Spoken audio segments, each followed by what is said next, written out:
അല്പസമയം കൂടി മാത്രമാണ് നിയുക്ത MLA എന്ന് പറയാൻ കഴിയുക. ഫൈസൽ ബാബു കോഴിക്കോട് സൗത്ത് MLA ആണ്. പരാജയപ്പെടുത്തിയത് അഹമ്മദ് എവർകോവിലിനെയാണ് എന്നുള്ളത് കൊണ്ട് തന്നെ കുറച്ചേറെ ചർച്ചയായ വിജയം കൂടിയാണ്. അപ്പോൾ നിയമസഭയിലേക്ക് ഇറങ്ങാനൊക്കെ പോവുമായിരിക്കും അല്ലേ? Good morning Keralam, good morning Calicut south. നിയമസഭയിലേക്ക് ഇറങ്ങാൻ പോവാണ്. എന്നെ കേൾക്കുന്ന എൻ്റെ മണ്ഡലത്തിലെ ആളുകൾ, പ്രിയപ്പെട്ട സ്നേഹജനങ്ങൾ എല്ലാവരോടും ഈ റിപ്പോർട്ടർ ചാനലിലെ ഈ ഒരു വിഷ്വലിലൂടെ നിങ്ങളുടെയൊക്കെ സമ്മതവും പ്രാർത്ഥനയും ഒക്കെ തേടുകയാണ്. നമ്മൾ പ്രതിജ്ഞയ്ക്ക് ഇറങ്ങുന്ന സമയത്താണ് പിടിച്ചു വെച്ച് ഈ ബൈറ്റ് എടുക്കുന്നത്. ഇപ്പോൾ നമ്മുടെ 8:15 നമ്മുടെ പാർലമെൻ്ററി മീറ്റിംഗ്, അതിനുശേഷം 9 മണിക്ക് നമ്മൾ ഇത് തുടങ്ങാൻ പോവുകയാണ്. വലിയൊരു പ്രതീക്ഷയോടെ തന്നെയാണ്. സൗത്തുകാർക്കൊരു സർപ്രൈസ് ഉണ്ട്. ശ്രീ VD സതീശൻ അദ്ദേഹത്തിൻ്റെ ചേംബറിൽ പോയി കണ്ടു. നമ്മൾ സൗത്തിൽ പറഞ്ഞ വികസന പദ്ധതികൾ നമ്മൾ ചർച്ച ചെയ്തിട്ടുണ്ട്. അതിലൊരു വലിയ പ്രോജക്റ്റിന് VD സതീശൻ എനിക്ക് ഒരു ഷെയ്ക്ക് ഹാൻഡ് തന്നിട്ടുണ്ട്. ആ ഷെയ്ക്ക് ഹാൻഡ് കൊടുകൈ എന്ന് പറഞ്ഞിട്ടാണ് പ്രിയപ്പെട്ട VD അത് ചെയ്തത്. കുഞ്ഞാലിക്കുട്ടി സാഹിബിനെയും കൂടെ കണ്ടു. ആ ഷെയ്ക്ക് ഹാൻഡ് ഒരു സർപ്രൈസാണ്. അതിതാ നിങ്ങൾക്ക് 5-ാം തീയതി വരെ വെയിറ്റ് ചെയ്യൂ. ആ സർപ്രൈസ് നമ്മൾ പറയാൻ പോവുകയാണ്. തീർച്ചയായിട്ടും നമുക്കൊരു ന്യൂ കേരളം, ന്യൂ കോഴിക്കോട് ഇത് സംഭവിക്കും. അത് സംഭവിക്കുന്നതിൻ്റെ സൂചന നമ്മളിപ്പം കണ്ടുകൊണ്ടിരിക്കുകയാണ്. ഇതാ കേരളത്തിലെ KSRTC മുഴുവൻ നമ്മുടെ സഹോദരിമാർക്ക് ഫ്രീ ആകുമ്പോഴാണ്. ആശാ വർക്കർമാർ, അതുപോലെ കുടുംബശ്രീ, ഇവിടുത്തെ അംഗനവാടി ടീച്ചർ, നമ്മുടെ സമൂഹത്തിൻ്റെ ഏറ്റവും ജീവനാഡിയാണ് ഇവരൊക്കെയാണ് നമ്മുടെ ഈ നിരന്തരം ഈ സംവിധാനത്തെ, നമ്മുടെ ഗവൺമെൻറ് എന്ന് പറയുന്ന ഈ സംവിധാനത്തെ ചലിപ്പിക്കുന്നത്. അവരൊക്കെ 5 വർഷം അവർക്കൊന്നും കിട്ടാത്തതല്ല പ്രശ്നം. സെക്രട്ടേറിയറ്റ് നടയിൽ അവർ യാചകരെ പോലെ അവർ സമരം ചെയ്തിട്ടുണ്ട്. രാത്രികാലങ്ങളിൽ സ്ത്രീകൾ വീട്ടുകളിൽ നിന്ന് ഇറങ്ങി പന്തൽ കെട്ടി മുദ്രാവാക്യം വിളിക്കേണ്ടുന്നൊരവസ്ഥ എത്ര സങ്കടകരമായിരുന്നു. അതുകൊണ്ട് ആ പെങ്ങളെ, ആ അമ്മയെ, ആ സഹോദരിയെ, കേരളത്തിൻ്റെ സ്ത്രീത്വത്തെ VD സതീശൻ ചേർത്ത് പിടിച്ചിട്ടുണ്ട്. 1 ലക്ഷം കുടുംബങ്ങളുടെ കണ്ണുനീര് മറയുകയാണ്.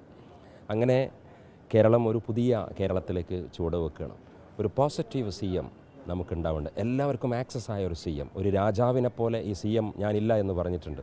പരമാവധി മിനിമം എസ്കോർട്ട്. അങ്ങനെ ജനാധിപത്യത്തിൻ്റെ സൗന്ദര്യത്തിൻ്റെ പുതിയ സാധ്യതകൾ കേരളത്തിൻ്റെ മുന്നിൽ തുറക്കാൻ പോകുന്ന മനോഹരമായ പ്രഭാതത്തിൽ ആ പുതിയ സർക്കാരിൻ്റെ ഭാഗമായി ഒരു നിയോഗം പോലെ, ഒരു ദൈവനിയോഗം പോലെ കിട്ടിയെന്ന ഭാഗ്യവുമുണ്ട്. ആ സന്തോഷമൊക്കെ എല്ലാവരോടും പങ്കിടുകയാണ്.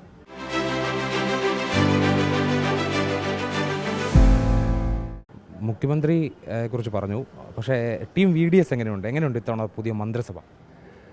ടീമാണ്. നേരത്തെ തന്നെ CM പറഞ്ഞതാണ്, ഞങ്ങളൊരു ടീമാണ്, ഇൻഡിവിജ്വൽ പെർഫോമൻസ് അല്ല. അങ്ങനെയുണ്ടല്ലോ, ഒരു രാജാവ്, വേറെ ആരും മുണ്ടണില്ല. ആ രാജാവിൻ്റെ തിരുശാസനകൾക്ക് മുന്നിൽ പഞ്ചപുച്ഛമടക്കി കൂടുള്ളവർ മാത്രമല്ല, നിങ്ങൾ മാധ്യമപ്രവർത്തകർ, നിങ്ങളൊക്കെ വന്ന് ചിരിക്കാൻ തുടങ്ങി, വീടിനോട് ചോദ്യങ്ങൾ ചോദിക്കാൻ തുടങ്ങി, പല ആക്ഷനുകൾ നിങ്ങൾക്ക് കിട്ടുകയാണ്. ബോഡി ലാംഗ്വേജിലൊക്കെ അല്ലേ വീഡിയോ, ഇതൊക്കെ വരാൻ പോവുകയാണ്. അപ്പോൾ നിങ്ങൾക്ക് ഇൻട്രാക്ട് ചെയ്യുന്ന ഒരു മുഖ്യമന്ത്രി, അപ്പോൾ രാജാവിൽ നിന്ന് മുഖ്യമന്ത്രിയിലേക്കും പ്രജകളിൽ നിന്ന് പൗരന്മാരിലേക്കും കേരളം മാറുന്ന ഒരു കാഴ്ചയാണ്. എന്താണ്?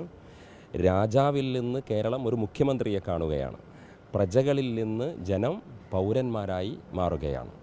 അതിൻ്റെ ആദ്യത്തെ കംഫർട്ട്, അതിൻ്റെ സുഖം അനുഭവിക്കാൻ പോകുന്നത് നിങ്ങൾ മാധ്യമപ്രവർത്തകരാണ് എന്നുകൂടി നിങ്ങളുടെയൊക്കെ ചിരിയിൽ, ഞാനിത് പറഞ്ഞപ്പോൾ നിങ്ങളെ ക്യാമറാമാൻമടക്കം സ്പോണ്ടേനിയസ് ആയിട്ട് ചിരിച്ചു പോയി.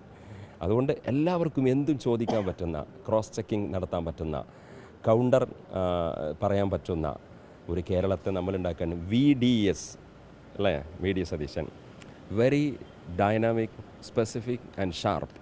ഇതാണ് കേരളത്തിൻ്റെ മുഖ്യമന്ത്രി. കുട്ടികൾ പറഞ്ഞ വണ്ടിയുടെ ഒരു ഇതൊക്കെ, യെസ് ഡു ഇറ്റ്. അപ്പോൾ അങ്ങനെ ഒരു മുഖ്യമന്ത്രി കേരളത്തിൽ വരാൻ പോവുകയാണ്. നമുക്ക് നമ്മുടെ കേരളത്തെ രാഷ്ട്രീയ ഇതിനതീതമായി തിരിച്ചു പിടിക്കണം. അപ്പോൾ എല്ലാവിധ ആശംസകളും. സഭയിൽ തകർക്കും. Thank you.